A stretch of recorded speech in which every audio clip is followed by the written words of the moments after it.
বন্ধুরা, আজকে তৈরি করেছিলাম ক্ষীরের পাটিসাপটা। দেখুন, এই দেখুন,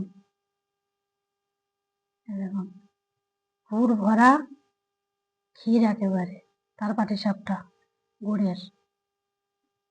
দেখেছেন তো কত সুন্দর হয়েছে। এত ভালো লাগে না খেতে এটা, এই পাটিসাপটাটা? এইভাবে বানিয়ে খাবেন এই শীতের দিনে, দেখবেন কতটা ভালো লাগে। আর এই ভিডিওটির লিঙ্কটি এখানে অ্যাটাচ করে দিয়েছি, ওখানে যে দেখে নেবেন আমি কিভাবে বানিয়েছি। দেখে এবার একটু খেয়ে দেখি কেমন হয়েছে। হুম হুম হুম হুম দারুণ দারুণ দারুণ। আহ একেবারে হেভেন জাস্ট। এরকম খাবেন বানিয়ে। আর ভালো লাগলে অবশ্যই লাইক করবেন, কমেন্ট করে জানাবেন।